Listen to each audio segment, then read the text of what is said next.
Who all knows what the Vera Project here is in Seattle? Come on, do people not know what the Vera Project is in Seattle? For those that don't know, it's one of the premier all-ages music venues and education facilities. It's been going in our community for a long time, and they do some amazing work. So they're going to tell you more about that and a bunch of other stuff relating to our all-ages and independent music scene. I'm going to pass it over to Jason. Take it from there. Thanks so much. Hi, I'm Jason Clackley. I'm the, use he, him pronouns. I am the artistic director of Vera Project. Been there for about 8 years. The chair of the Seattle Music Commission with Jessica, who was just on stage. And do a bunch of other stuff. Been a long-time promoter of DIY shows, organizing, and playing music and recording it and doing all that stuff. Thank you for being here today. We're going to talk a little bit about DIY, underground culture, how it parallels some of the mainstream culture. And I want to take a moment to introduce the folks that have been invited to talk about that stuff, folks that are organizers in our music scene and part of a national and international chain of DIY folks. So I'm going to pass it to Tynan first. Hey y'all, I'm Tynan. I've been doing DIY and booking.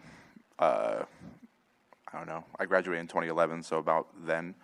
I've played in bands, book shows, and more unorthodox spaces, everywhere from restaurants to a barn. So yeah. Hi, I'm Molly Wynn. I've been going to hardcore shows here for about 12, 13 years, but I didn't start booking shows until earlier this year. And I also front a band called Cherub Chains. Awesome. Thanks so much, guys. So I'm going to turn this a little bit. So what we're kind of talking about today and why I invited these folks is both book shows have been booking shows in our in the greater Seattle music scene. Part of that is that these are do-it-yourself, all-ages music shows. These are both of you do like punk and hardcore, mixed bill, that kind of stuff, weirdo stuff all over the place. So the big thing for me, just to start with, is why DIY as a culture, as what you're a part of and everything, why that is so important and what drove you to that, and we'll have you just pass the mic. I guess what kind of initially drove me to start booking and playing my own bands is I grew up in Monroe, Washington. For those who know Monroe, there's like not a whole lot to do. It's kind of like the last fast food stop before you go to Stevens Pass.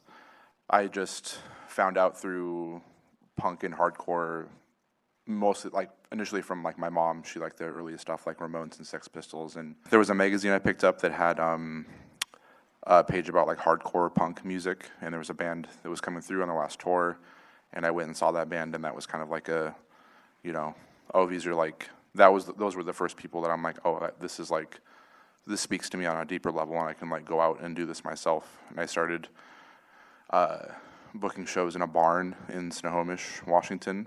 I think we charged like $2, and it was more just like bringing people together, having something else to do in the town for like young people. There wasn't like the explicit goal at the time, but like it gives other people something to do, like young people something to do. Doing that instilled in me that you can just kind of, it's like a skill that you teach yourself, that you can just do what you want with music. You don't need like the permission structure of like, oh, I need like the buy-in from like a venue or a certain promoter or something like that. You can just do it yourself. You know, especially with all the resources you have today, you can learn, you know, how to screen print. You can learn how to, you know, play an instrument. Like I played bass for about 15 years, but I only started playing guitar this year, and I'm starting to play guitar in a band like next week. So like even, you know, be doing this for 15 years, you can still like have that mentality of just like doing it yourself. Yeah, wonderful. Molly. Yeah, so first off, it took me a while to discover hardcore. I was always into like metal and like indie alternative rock in middle school, and it wasn't until high school when I started to discover hardcore, and that was through the power of the internet. I was at a metal show at El Corazon one night. There was somebody outside flyering for a local hardcore show, and I was like, well, I've never heard any of these bands. Like, I want to check out the local scene. It was at the coffee shop up in Everett. The Fire Wheel? Yeah. That was like one of my first local hardcore shows in the Seattle area. And it was really cool to be able to be in a space where it's not a non-traditional music venue and hear people talk on stage about things that are important in the world and things that are happening around us, which I didn't really see much at other like bigger shows. Everyone there at the local hardcore show was super kind. I was like, well, I feel welcome, I feel comfortable, especially knowing hardcore has been historically like a predominantly white male scene. And being an Asian woman, it was a little bit different at first, and it took some time to get used to it. But being able to meet very kind people, being able to meet other people, it made me comfortable in that space. And so that really drew me into the hardcore DIY scene. And then, I was busy with personal stuff, so I didn't really get to start a band until a year ago. And I didn't start booking shows until earlier this year. But it just goes to show that it doesn't matter where you are in life. I'm 29 years old and I started my first band ever. You can start at any point in your life. You can book any shows at any time in your life. And another thing that drew me into booking DIY shows is that there's not enough all ages venues in the Seattle area. It's very hard to come by. And so one of my missions, and one of their missions as well, is to find more non-traditional and traditional spaces that are all ages so we can have these local shows and so we can continue to build and grow the community for future generations. Thank you. So 2 things I want to press on to. The permission piece. I think that's a huge part of DIY is not asking for permission because oftentimes what happens from my view is that you are waiting for a venue to say this, this, and this, and this. The permission piece, love to just hear more about like why we don't need permission to platform.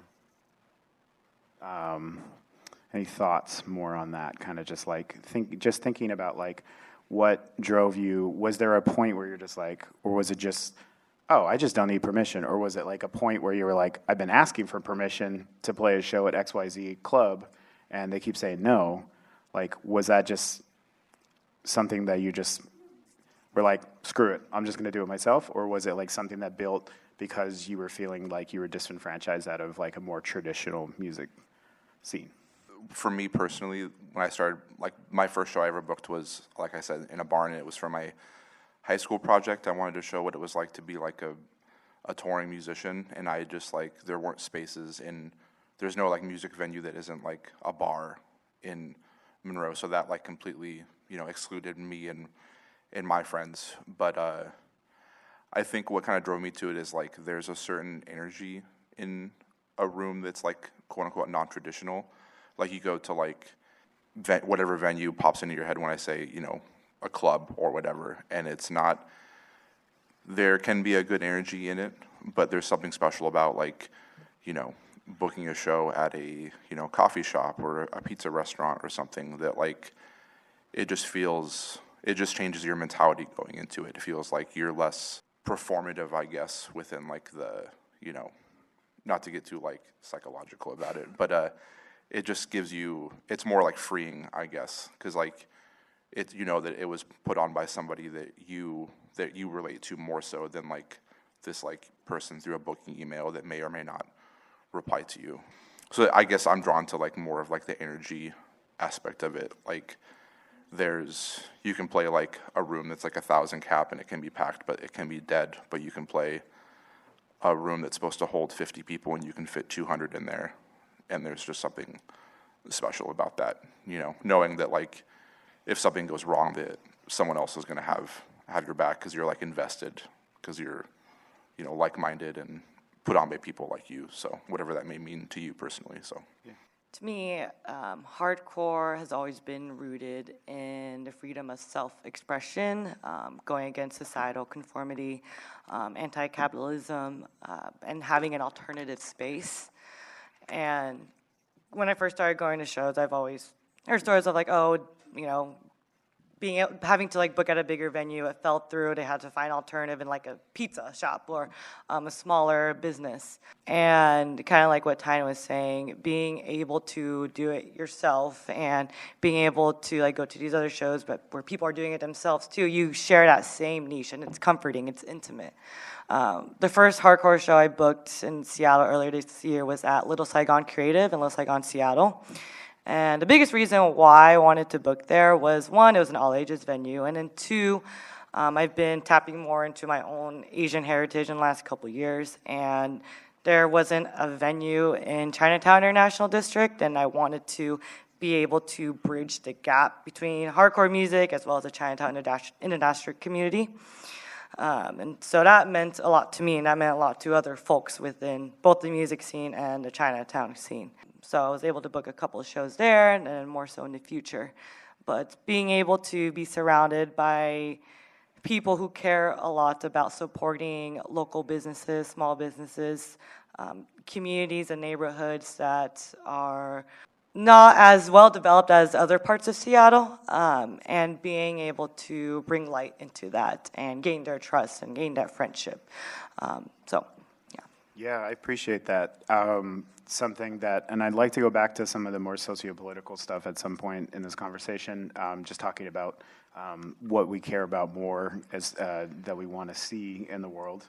But the small business piece of it, something that has always stuck with me, booking VFW halls when I was 16 and stuff like that, and telling them I was 18 so I could put down a deposit, and just seeing that there was more buy-in from those communities. I just want to make a comment also, just like sort of like kind of emphasize that non-traditional spaces can be so helpful for our local communities, and what Molly's saying is about that piece. So to that point, it's like Tynan was helping out a pizza place, you know, have some extra pizzas, and Tynan, you were buying pizzas as the rent for the space, right? And then tell me about the pizza thing. There was the restaurant was Pizza Twist on Roosevelt, like pretty close to here, and that corner in that little like strip mall area has had a lot of different businesses come and go, and I was on a walk one day and I saw they had like a big sign that said vegan pizza, and I'm vegan, so I'm like, of course I'm gonna go in.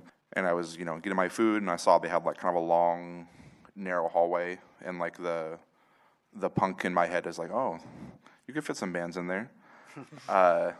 So I just like talked to the owner for a little bit, and he was completely open to it. Like it's important to do like your due diligence with that sort of thing too, because you want to give them you don't want to surprise them with what the vibe is going to be. So I like showed him a video of like a hardcore show, and he was like totally down with it, which I was like, okay, bud.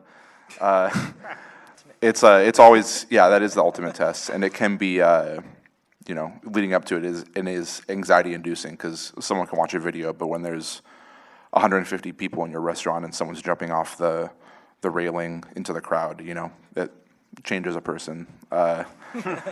But the deal we worked out is that he didn't want like a cut of the door, he just wanted me to buy pizzas. So I made the door price as cheap as I could possibly do, which was like $15, and then you got free pizza while it lasted. So it encouraged people to show up early, to get pizza, but also like to see all the bands and stay around for that.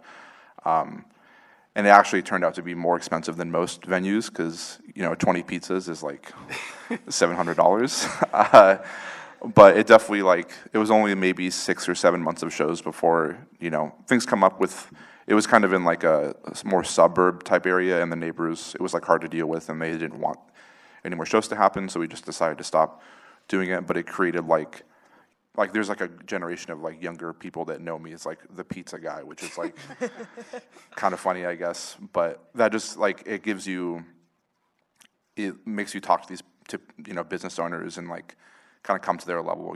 There has to be some sort of exchange that happens, and he made 20 pizzas off the top, and then of course people were buying sodas and pizzas to go, and they show up early and support the business. So And the coffee shop that Molly was referencing, I lived in Everett for a while, and I'm not sure if I was the one that booked that show, but I booked there a lot. And he was very more like left on the political spectrum, and he didn't like charge me anything. He just wanted people to come and like have a place to like, gather, and they'd buy his coffee and stuff like that. So I think it gives you, just thinking about skills in life, it gives you the ability to like, negotiate and kind of like do things like that like, other places don't. It's like on the job training, you kind of figure out how to make it work. So yeah, if you go into a restaurant and see a long hallway or a big space, talk to him, see if he can do it. So Yeah, to that end too, Molly, we just talked a little earlier. You're going to be doing a fundraiser for Little Saigon Creative, and do you feel like it's been beneficial to the space to be able to rent the space and to help them fundraise to keep like that robust space moving and everything as well? First and foremost, it's like I was talking about earlier, it bridges the community together and grows the Vietnamese and the music scene overall. And being able to provide funding for a nonprofit space such as Friends of Little Saigon, which if you guys haven't heard of them, they pride in building the Vietnamese culture and the community over in Little Saigon, Seattle. I highly recommend checking that area out if you're ever in there. Hello, I'm Coffee is inside that space where I booked the show. But they were not open at the time, so I couldn't buy coffee for everybody. But yes, what Jason was saying, later tonight I'm going to a benefit dinner gala for Friends of Little Saigon. And it's important to be able to provide funding for these nonprofits, not only Little Saigon, but other nonprofit businesses as well, to be able to have that space where we can express ourselves, express what we want to do, being able to throw a hardcore show there, which I never thought in a million years I would be able to do there.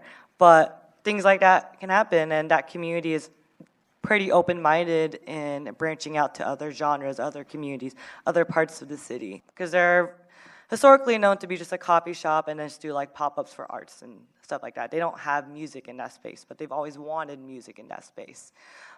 So being able to kind of market and showcase other communities like, hey, you can do this. You don't have to be in a traditional space.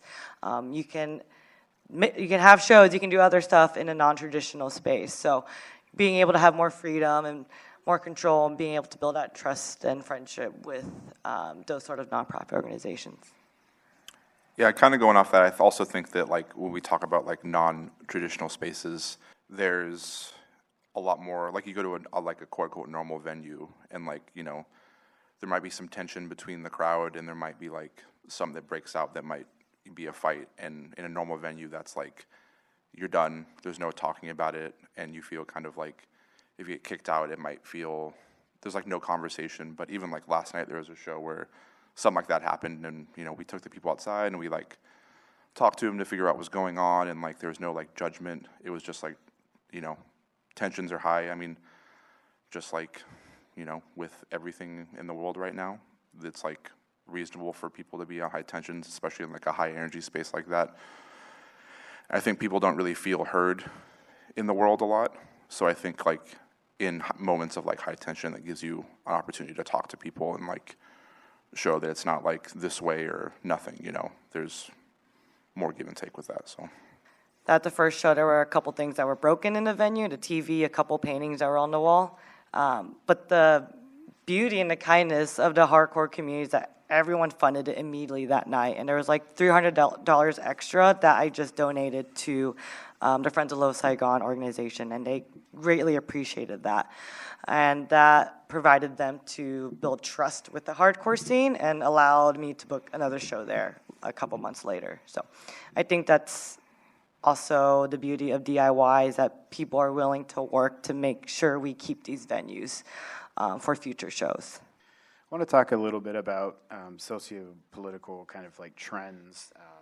I guess just sort of like what in non-traditional spaces, what DIY, what all ages music can do in the underground scene to like effectively build space for folks that have historically not been represented in mainstream music, who have been left out of the conversation quite a bit. Do you, I just kind of want to just like talk a little bit more about just what you've seen has changed since you've been involved in punk and hardcore DIY music and stuff like that, where, you know, what do you think it is? And obviously always, as every change is slow in America, obviously right now, that what are the things, the positive things that you've seen in your time in the music scene? Society as a whole influences, even like DIY spaces. So I think a lot of like we want to talk about society reckonings with like, stuff like Me Too and like the George Floyd protests. Those were kind of like, did influence. There was conversations that were had publicly and privately, after those events. I can think of most of my first bands that I played in were all like, like just white cis men, but I made the joke for a few years now that I do not know if I could start a band that didn't have like a queer person or a trans person or like a person of color. Like you really have to go out of your way to do it. So I think these like, there have been bands in the Northwest that have like inspired people and made people feel more comfortable to come to these spaces. Like a band like Gloss was like a huge turning point. Like I remember listening to that band for the first time, and that was kind of like a radicalization for me. I was like, I didn't know that these, that I grew up in, a town of like 5,000 people. Like I didn't know what a trans person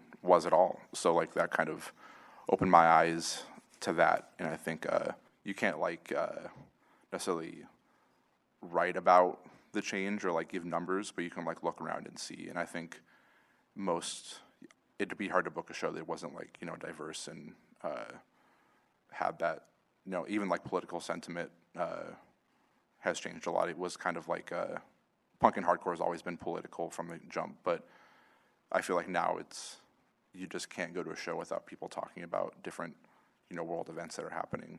And I want to add on with what Tyne said. I feel like over this last several years, I've been seeing a lot more representation of BIPOC, queer, trans folks than when I first started going to shows. As I talked about earlier, when I first started going to shows, I was like one of probably like 5 Asian people in the room.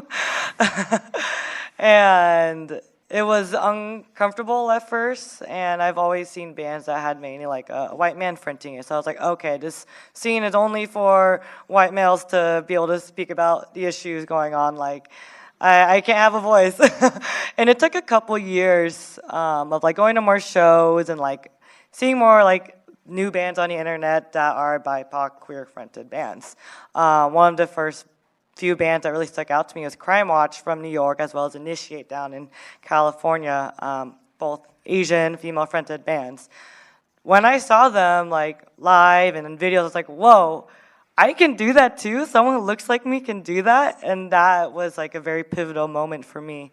And that's what made me feel more comfortable to go to shows. And everybody at shows was always really nice, but I always had this like internal conflict with myself. And then over the years, like I, bounced back and forth about starting a band. I was busy with grad school and other stuff like that. Finally, started it this past year. Being an Asian woman of a band, it's definitely drawn out more Asian folks in the Northwest hardcore scene. I've had quite a few shows where like Asian people come up to me afterwards and like, yo, it's so cool to see more Asians at shows. And it just makes my heart so full because that's what I've always wanted when I first started going to shows. And now you have bands like Speed and Whispers that make it a huge thing for Asian people to start feeling comfortable going to hardcore and punk shows and being able to start bands and book DIY shows. Earlier this year, I played an Asian American Unity Fest over in New York, and that was like an emotional moment for me because I've never seen so many Asian people in one room. And so not only is representation is important, but being able to talk about issues going on in the world around us, what's going on in Asia, things like that. That's just as important as the music and representation. Awesome. Well, thank you all for that. I wanted to get over to talk a little bit about safety. We talk a lot about in our non-traditional spaces in this culture about safety, but safety is so different than maybe in the more traditional club spaces where you have security, trained security that can do the thing and the da-da-da-da. At these kind of shows, we're so accountable to our community to be able to do that. So I just kind of want to talk about like what your processes are for that, is just like organizing as leaders in these communities, and like what you're seeing, and then we can kind of bounce off of that. So. I think, I'm not sure what like the correct term to use is, but like self-policing is kind of the one. I think if you're invested in something, you want to protect it. And I think like just like undirected violence in any sort of space can kill the space. Like if you have, a DIY space where like, there's going to be violence every night, like it's not going to last, like you don't hear about venue, like, it's not like the Salty Spittoon where it's like, it's just like the toughest venue in town because it gets shut down because undirected violence doesn't help anybody, even like last night there was, a fight that broke out that, we went downstairs and talked to him, and, I don't volunteer or work at Vera, but I care about like the space itself. I'm not like, a paid, I don't know, I was making a bad joke, but Paid security, yeah. Paid security or like a paid protester or something like that. Like I'm not trying to do that. I just like deeply care about the space. It wasn't even like, do I think about it? I just go down and do it. And, while I was outside dealing with it, I heard there was something else that happened that got, solved. So if you're like invested, with paid security, that's like their job. So like you want to take the route of least resistance, which is usually just removing the person and not like listening. And there are certainly cases where that happens, where it's like, okay, bud, like walk it off. But most of the time it's helpful to like hear. And I think if you, in a moment of anger, lash out and you're treated with disrespect and thrown out, you're more than likely not going to come back. Like being understood and talked to is super important. Just being heard. So, Add on that, another beautiful thing about the DIY hardcore scene is that you meet people you can trust. Like what Tynan was talking about, like, we're not paid to like volunteer or like be security at the Vera Project show, but this is community. We care about this space and we care about each other. We want this venue to continue to grow and thrive, and being able to have those people you can trust to handle those sort of situations, or if you see a situation, you can be able to tell someone and have them handle it if you're uncomfortable with dealing with that. And I think with all DIY shows, it's important to have volunteers that you can trust rather than pay security or whoever that you don't know about. And you don't know how they're going to handle the situation. I think it's consistently going to these shows, booking these shows, meeting faces and seeing the same faces over and over again that you can trust is an important way to create safety at these shows, whether it's traditional or non-traditional venues. Like the other night, I went to the Turnstile show at WAMU Theater. We had like 10,000 people, but being able to see like a good group of like 20 hardcore people that I've been seeing at shows forever made it so much more comforting in a very big space like that. So like if something were to happen in that big space, I know who I can like look for or contact in that venue. Yeah, absolutely. And I was mentioning to them both earlier, it's like when I'm not at a show and I have to do something else, I can trust when they're at that show that things will be handled and communicated properly. We obviously have staff at Vera too, but it's really great to see the community be able to have conversations. And I think I just want to point that out as something that is learned and not just inherent for a lot of people, is having those calm conversations, like what they're talking about, being able to go up to someone and be like, hey, walk it off, or can we talk outside, or any of that kind of stuff. Those are huge things that I see, and I've seen over the years in my 100 years in the DIY scene, that people are having conflict resolution, and learning those kind of crisis intervention things is truly learned, and it is good to see people continue that tradition of finding balance and building peace in that way. the challenges right now. Obviously, there's a lot of challenges right now with the current administration. What are the things that you are most seeing that we all should be aware of, and that we're hoping to help correct as people in a shared community? Man, I don't know. Hey, how about you answer your question first? Oh, fun. Well, a lot of white supremacists, a lot of nationalism, a lot of that kind of hate group stuff. The answer is not as simple, obviously, but I think, from my view at least, is that we need to continue to fortify our communities and make sure that they're getting their needs met and everything, and to continue to bring in new folks that feel disenfranchised before they are taken by predatory, especially young folks that are looking for a space. And a lot of times folks in your more nationalist right-wing scenes will find those kind of people and try to nab them. So, yeah. Yeah, that's a good point. I guess what I can say on that is, like, I feel like with a lot of young people, there's young people are all impressionable, but there's a point I can think of in my life where, my parents, like, grew up, pretty just, like, toe the line, like, Democrat sort of thing. And I think that, having, like, unfettered internet access when I was younger kind of exposed me to different, extreme politics on, mostly on the right. And those, without any sort of, like, context, those can, like, kind of warp young people's brains. So I think it's easy for people to be, taken by that and then go down, like, what I would say is, like, a dark path, with their life. So I think keeping that stuff completely out of DIY music is important. There's, like, no tolerance for any sort of nationalist or white supremacist or hateful speech in any space. I think that's, like, an exception to, like, if there's a fight that breaks out, you can talk. But if someone's in there with a hateful symbol on their, sleeve or on their shirt, it's like there's no conversation to be had. That's something you got to go figure that one out yourself. So yeah, just keeping that out and keeping young people, engaged and active. And not every show has to be overly political, talking about political things, but I think having, the subtext be there at least is important, so it's on people's minds, A challenge that I just thought about is that there tends to be a gap between, like, the younger heads of the hardcore DIY scene and, like, the older heads of the DIY hardcore scene, and it's so, like, trying to figure out how to bridge that gap. There have been a couple, like, shows ran by, like, younger kids that did not end up very well, did not go smoothly, issues had arisen.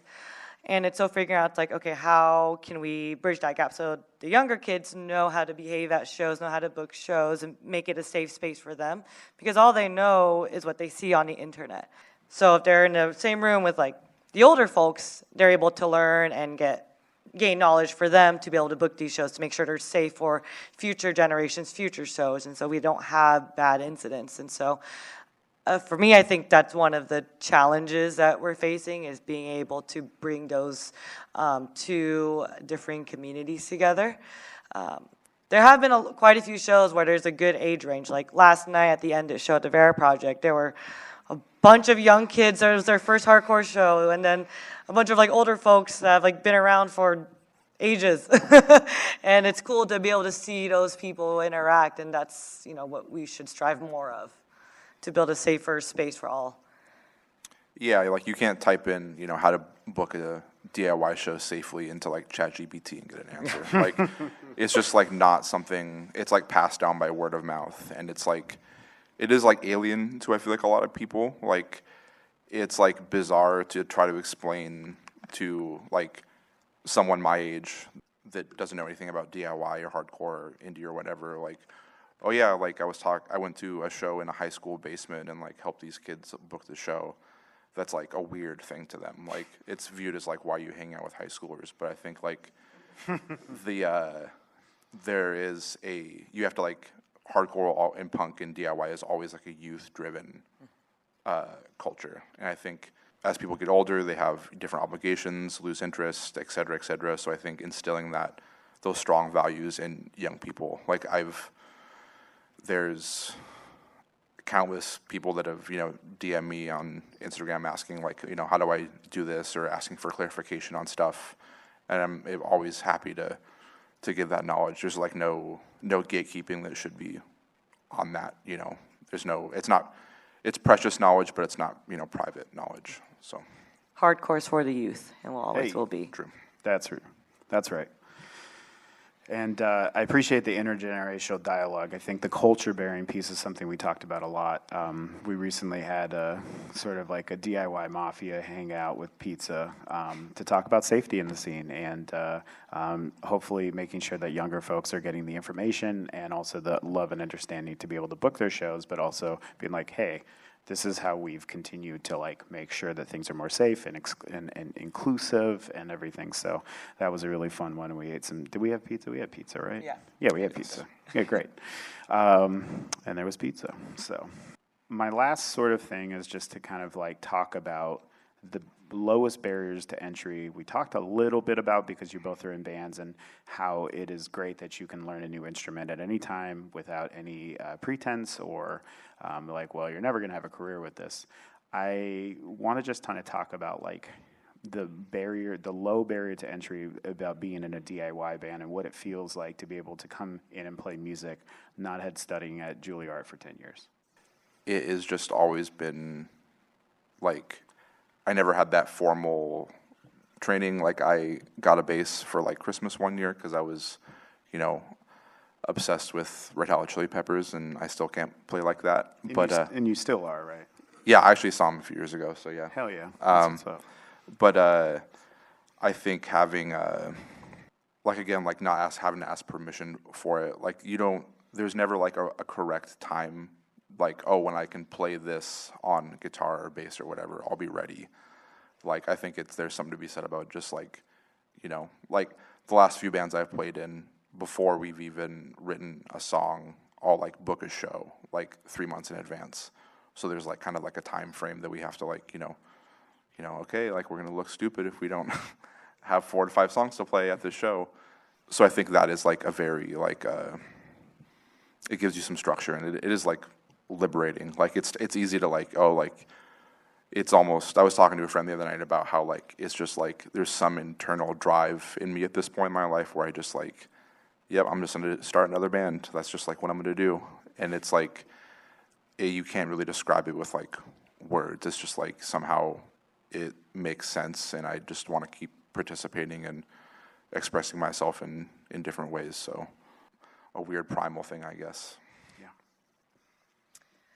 Yeah, growing up, I went down the very traditional route, mainly to please my parents. Went through high school, went through undergrad, and then I went through grad school to get my doctorates in physical therapy. And so a lot of that time was spent, trying to focus on my career and like making my family happy. But during those years, I, on the side wanted to play music, be part of the scene more. But I felt like I couldn't do that, one, because of time, and two, just busy studying and trying to get really good grades throughout the year. And so it wasn't until about a year before I started Cherub Change when I was like, you know what, I can start a band now. I'm finally a PT, I make money, I made my parents happy, and so like what's stopping me now? I wish I started it way earlier, but you know what? It's never too late. It's never too late. So, I started a band. It's like Tiny was talking about, it's very liberating. It's amazing to be able to express yourself and your emotions when you don't have anywhere else to express it. And you're never too young, never too old to be able to start something. Like, I just started learning how to play bass a couple months ago because I want to play bass in another band in the future. It's a lot harder to learn right now, but I'm having fun with it. And so I just hope that, that everything that we're talking about now, it inspires you guys, other folks, to be able to start something in the scene, whether that's a band or book shows. And if you ever have questions about it, you can always ask one of us, and we're more than happy to chat with you guys about it. Okay, well, does anybody have any questions? So the question is, how do you said that legislator, like, to basically lobbying to make sure legislation doesn't crack down on DIY shows. Is that right? Cool, great. A couple ways. Well, first, mom's the word for some non-traditional spaces. You know, you tell people that Pizza Twist is having a show, but you don't tell the legislator that Pizza Twist is having a show, or the fire marshal, sorry. But you also just build those relationships. Something that I've done over the years at Vera is to build relationships with the fire marshal's office, especially in what they call the JET program. To just kind of explain that not everything is going to be the most traditional thing. It's not always going to be the finest up to code, but we have our backs of the DIY non-traditional spaces to make sure that these shows can happen safely. So having basically something that I feel like the Vera Project we try to do is be the conduit between those two things. That's at least from my personal, but building relationships with community stakeholders and also legislative stakeholders I think is a really huge thing. Secondly, to make sure that things don't get shut down, is this also like what we're talking about, having those intergenerational conversations with younger folks that are, as Molly mentioned, are sometimes not doing the best they can with these shows, and us having those conversations to be like, we're bringing you in to help you do this more safely and better. Yeah. Any other thoughts? Yeah, I think also not like related to the question, but also not is like putting like a face to like the thing that you're doing. I think a lot of you can message people or email people, but I think like physically showing up and like presenting yourself is like super important. So like you can message whatever space you might be thinking about all day, but like you also see 100 million things on your phone all day. But I think coming in and talking to people, like Jason was saying, just like building relationships. There's things that you just have to like feel out and use like your own intuition to, if you talk to them and there's like a lot of red tape that might have to be, figured out, it might not be the right fit, and that's like totally fine. Not every space has to have like 200 people when it legally can only fit 80, like that's just like the reality of it. So I think like mom is definitely can be the correct way sometimes, but if a challenge presents itself, you have to take it on, be direct with it, don't shy away from it. So yeah, and adding on, especially with booking shows, it's important to talk about how like, hey, no drugs, no booze, none of this stuff. We want to keep it a safe space, like being explicit about telling the show goers that, hey, keep it a safe space. If you see something, tell one of the people that are volunteering at the show, because the last thing we want is for the venue to be shut down. So just being explicit with those community guidelines. Yeah, absolutely. Something that I feel like all of us had talked about at this last DIY safety meeting, just about building stronger guidelines for safer space policies that we can put around at our shows. So, yeah. You can't justify like underage drinking or drug use to like anybody. So I think cutting that out completely is like definitely the way to do it. Setting yourself up for success.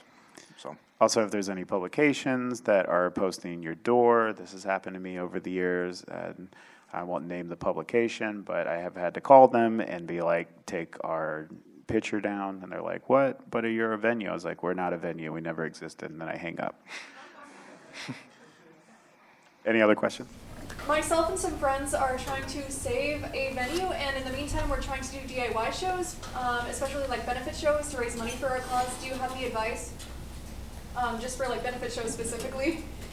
Yeah, I think that's a longer conversation about what we in the nonprofit world call a development strategy. But ultimately, I think just making sure that everybody's coming together to like help with that. It depends on how lofty the saving the venue cost is going to be, and I don't know where you are, but feel free to talk to me about it after, because that's the kind of resource that the Vera Project can help out with for sure. That's what we have your back on for sure. I know that's kind of a non-answer, but I think the benefit shows just make sure they're lit. Yeah, I think that just make money. More straightforward is like maybe have your people that are like it's hard to describe, but there's like bands that can be associated with like a space. So having the spokespeople for the space play the type of shows is important, and maybe going into it like telling your friends like, hey, this is like explicitly a benefit show. So like you won't get paid. It's all going to go to the venue you're trying to save is, and saying, you know, even having like raffles and stuff like that, trying to get people to like donate their time essentially to it. You know, like nothing about DIY is like you're getting paid for it. It's like a lot of like free labor, Right. For like love of the game.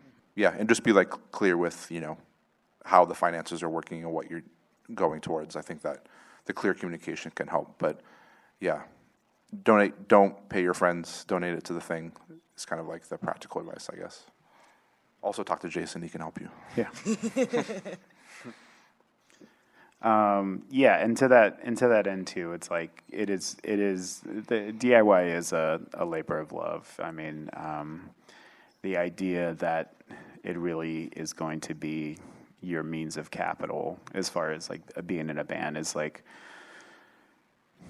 sort of the end, like the opposite of what it's really supposed to be about originally. I mean, if your band moves on and starts doing big shows and you need a booking agent and that kind of stuff, that's great. But I think first it's for the youth, and it's also supposed to be where we walk away from some of the tendencies that are more traditional and capital. So, I mean, yeah, being honest with people, be like, hey, I'd love for you to play this show. We can't offer you anything because we are just trying to save our space. And when you're honest and you're communicative, then you just give those people the opportunity to play or not.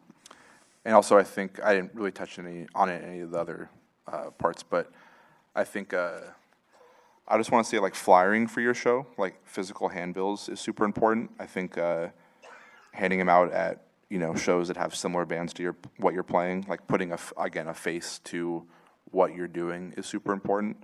So yeah, print out handbills. If your work has a printer, use it. Yeah, that's important. Cool. Yeah, I want to add on with what they were saying. Yes, I was just thinking about flyering too. It's like that is important. That's how I got into local hardcore scene. That's the only reason why, like how I knew about it. And being able to flyer, that's going to just spread the word about saving this venue, which is so important for the scene. And just also, like they've discussed already, being explicit about the communication, being explicit about why we're saving this venue, why it's so important, so people know and understand the message. And I hope it all works out well. Yeah, I want to third that too. Flyering can be incredibly more inclusive than social media, because social media at this point, as we know, has leaned right, and that means that a lot of voices are not being heard when they're getting sussed out when they're trying to post like, hey, I have this whole like, just for example, like a whole like Asian hardcore festival, and they're not getting the same kind of likes or views or anything just because of, I don't know, racism, in society. So, I mean, flyering can be incredibly inclusive, and you find the spaces where people are going to find out about it. And that's also really special to a lot of people, because they're like, I got this flyer, and that's how I started going to shows, which is me. So. Also, please hold on to the flyers, because, if you do this for 10, 15 years, you'll wish that you had it. Even like Facebook event groups that had flyers, those are like long lost at this point. There's like shows I wish I could be like, oh, look at this one, but I just don't have it. So make a box, keep all the flyers in it. So. All right. That's us. Thank you so much. Thank you. Thank you.